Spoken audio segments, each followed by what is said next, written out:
Hey Biscuiteers, Fuchsia here. So, today we're going to show Sekka Forestcraft. Now, this deck has already been strong last expansion, but it's a bit different this expansion. It's less strong in the aggro game plan, but in turn, the Sekka game plan has been getting a lot more powerful. So, that's because of this Mirage because Amataz. So he has ward and can be destroyed by effects. At the end of your turn, if 10 has left play, you gain plus differently. And then if 20 has left play, you destroy all enemy followers. So it's also board clear. But the one that helps the most is that if you evolve it, it'll return all other allied Forestcraft players to your hand. Now this is already a +4 to your count of followers that left play, but then you also summon X fairies. So it's like you summon 4 more fairies, and all of those will eventually count to followers that left play too.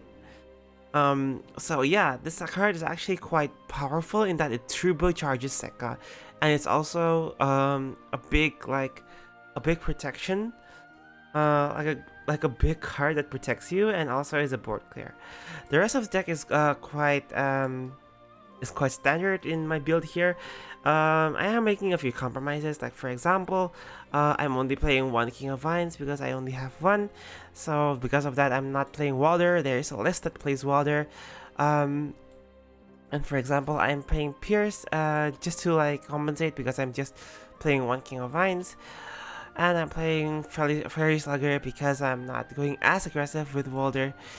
If you guys want a more like aggressive list, especially like with 3 Alberta, because I only have 2 here, I'll link like in the description one from Essia that's a lot more a bit more aggressive than this, I think.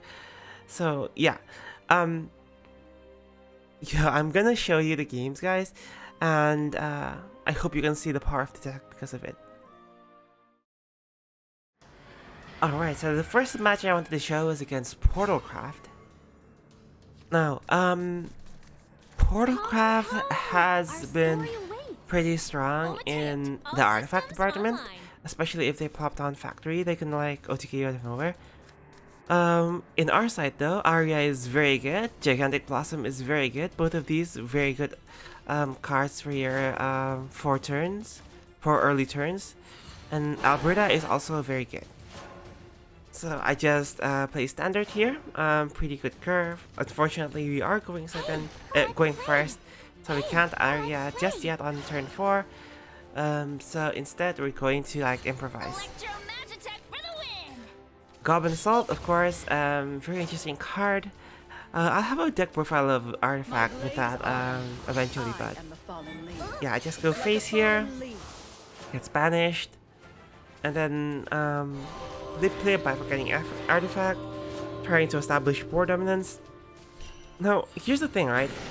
Unlike with Ladika Forest before, and unlike with, for example, in the past with like other Forestcraft like decks, you really don't mind like just playing out your cards here, like your fairies, your bounces. Of course, there's other considerations, like for example, if Sekka is at 10, you want to always bounce her. If you can like combo 4 in 1 turn, you summon Alberta. But for a large part of the game, because Sekka's requirement is only followers that left play, you don't really need to play a lot of cards in 1 turn, because your combos are not as complicated as like counting to 12 with Ladika. You just need to get to that magic 20 number. So actually playing these out early actually really helps. Of course, the exception to that is, for example, if you're playing Water, then of course accelerate combos will be important, and other factors such as that.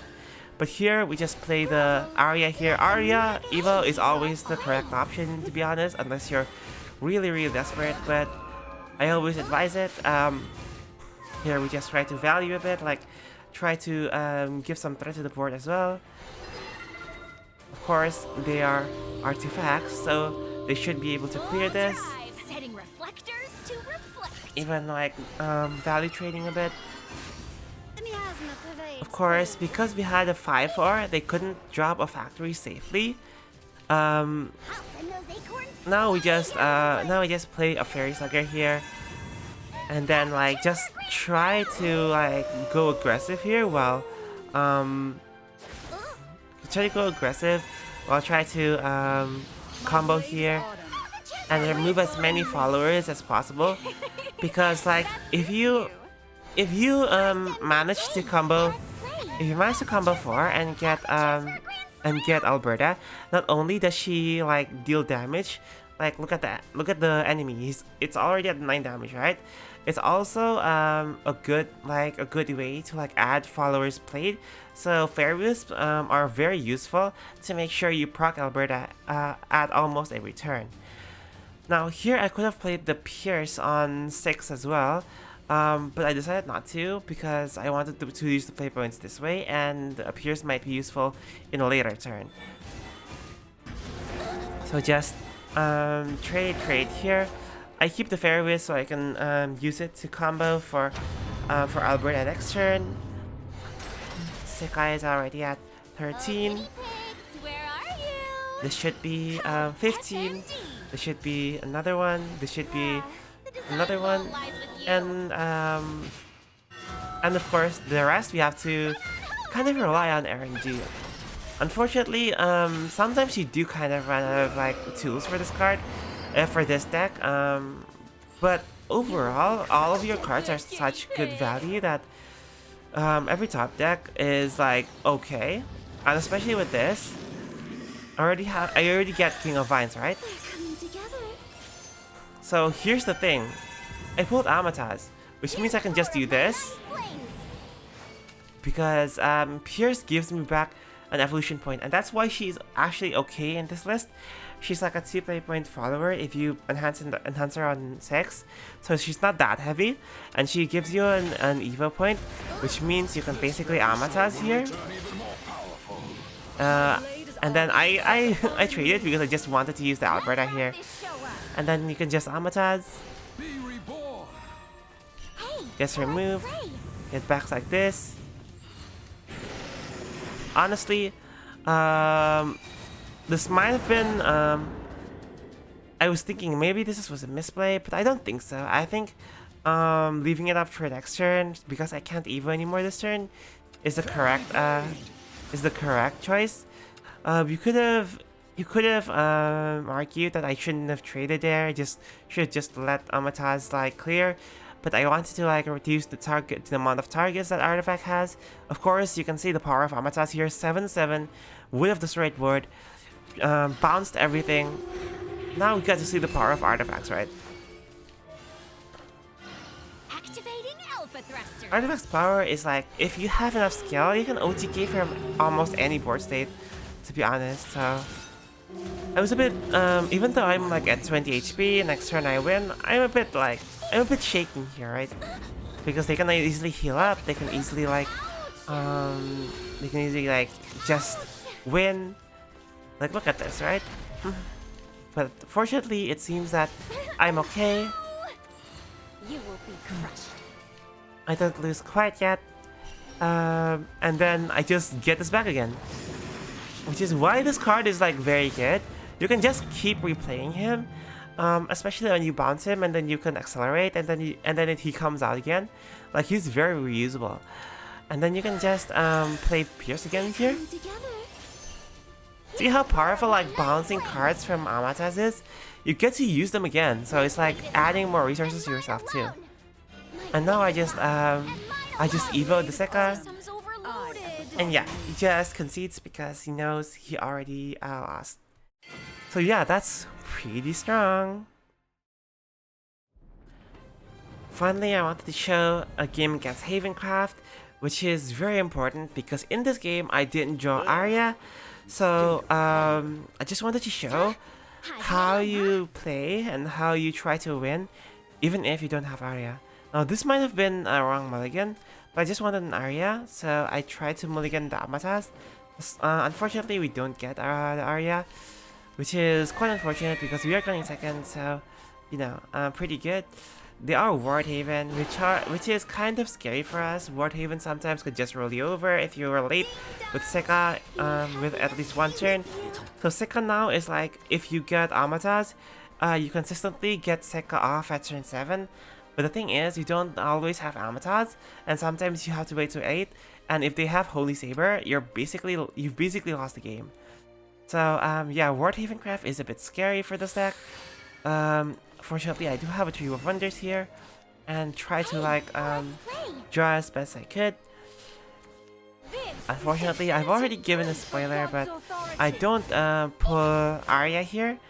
So I just try to play as best as I can, Elemental Slash to destroy that ward and this ward. And then we just try to survive here. Of course, having Amataz helps a lot, because Amataz, of course, is also a big body. So here, I just play a fairy, and then the Amataz, just to like increase, just like to turbocharge my Sekka, because I know I can still win with Sekka, right? Even though like I can still win with Sekka even if I don't draw the Arya, right? So here comes the Harpoon Warrior Evo. Fortunately, they didn't have the 2-point card to Evo and combo it. Now, because I bounced the Blast Fairy again, Amataz showing his value, bouncing all the cards, you get back your resources. Evo the Fairy here, another Evo the Fairy, just to like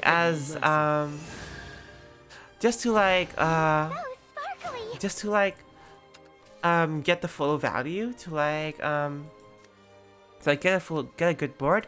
Now the reason I didn't attack here and the reason I just passed, honestly, it's because I was doing something else at this point. So yeah, you can like disregard that turn, but it also shows that even if you're not playing super optimally, you can still win with this deck, because with that turn I missed a few chances to remove some followers, and you would have think that would be catastrophic, and that can be, but fortunately this player is a bit lenient.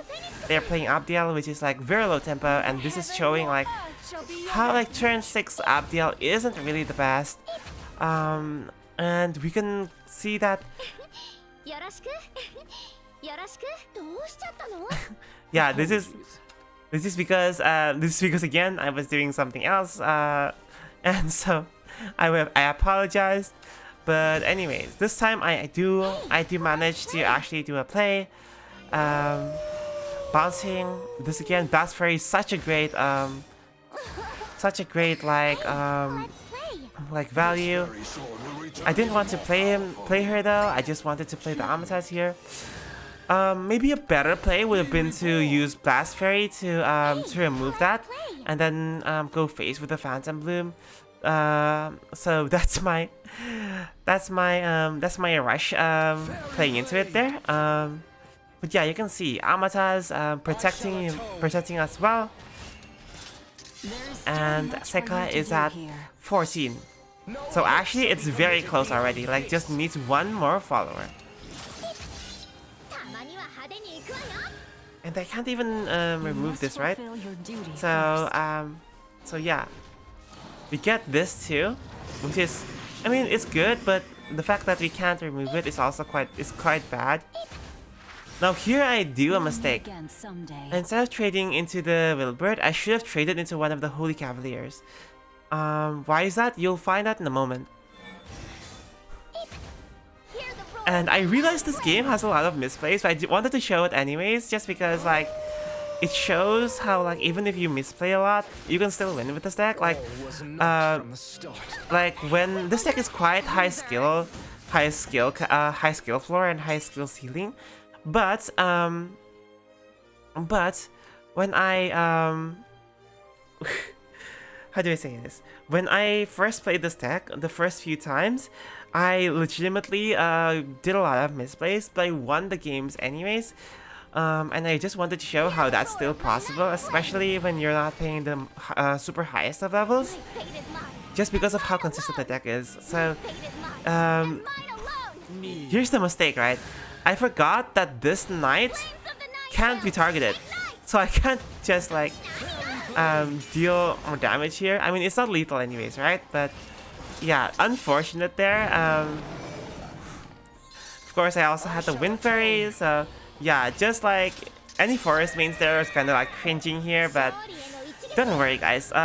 They didn't play a Holy Saber, fortunately, so we are forgiven, and we can still win. So I just trade here, and then I Wind Fairy, make sure I get it back. Play another Sekka. They can't remove the Amataz that keeps buffing itself, so that's good. And then even without Arya, even with a bunch of misplays because I was playing this during work, we won the game. So yeah, that's just how powerful the deck is. Don't make misplays though, if you can, please. Don't be like me. So those were the game, guys. To be honest, this deck is like actually kind of fun for a forest deck.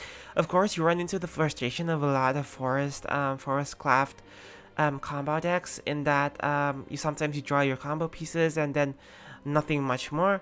For example, not much draw, but to be fair, because this is more of an aggro-ish and you just want to play out followers, it's less stressful than like preparing your combo pieces like in Latika Forest, so I really like this. My suggestion is that maybe add a King of Vines if you do have it and have the vials for it. And of course, 3 Alberta here.